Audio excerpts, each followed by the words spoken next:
একটা ছিদ্র বন্ধ করতে গেলে আর একটা দিয়ে পানি পড়ে। এইভাবে আর কতদিন?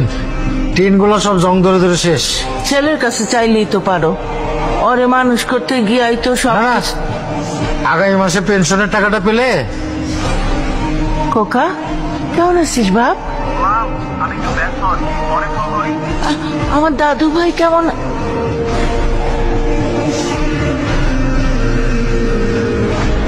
কেটে দিল।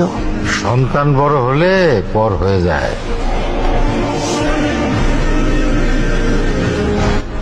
আমরাও যথাই চেষ্টা করি ধরে রাখার।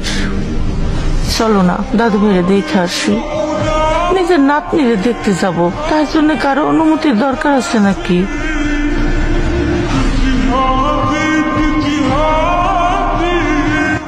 চলো চলো চলো চলো। দাদু ভাই কেমন আছেন আব্বা? থাক থাক, বেঁচে থাকো মা। বাড়িটা খুব সুন্দর, ব্যবসা ভালোই চলছে না? আমার বাড়ি তোমাদের পছন্দ হয়েছে? শোভনের বাড়ি তোমার পছন্দ হয়েছে? চলুন বাবা, ফ্রেশ হয়ে নিন। চলো দাদু ভাই। বাবা সাবধানে, হ্যাঁ পড়ে যাবে তো। ও,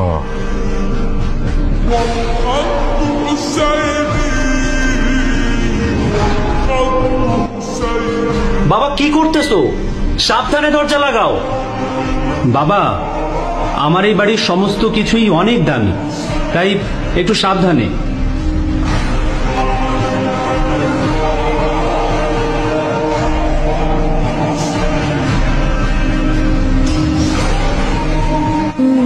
বাবা, আমি যেদিন বড় হব সেদিন আমাদের অনেক বড় একটা বাড়ি হবে, এই ছবির মতো। ওরে আমার মানি, আমাদের অনেক বড় বাড়ি হবে। সত্যি ছবিটা অনেক সুন্দর এঁকেছিস।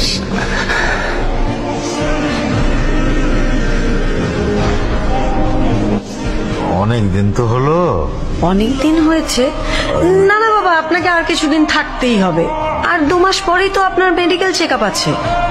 আর সামনে ঈদ, এবার ঈদে গ্রামে সবাই মিলে খুব মজা হবে। কি মজা, কি মজা, দাদু বাড়ি যাবো। বাবা আর একটু খেয়ে নাও, এই যে অল্প অল্প, আর একটু, এটা শেষ করো।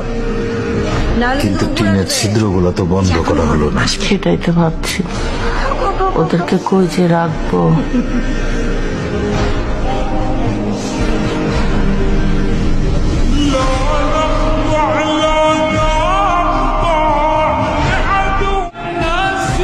বাবা আমাদের বাড়ি। আমাদের বাড়ি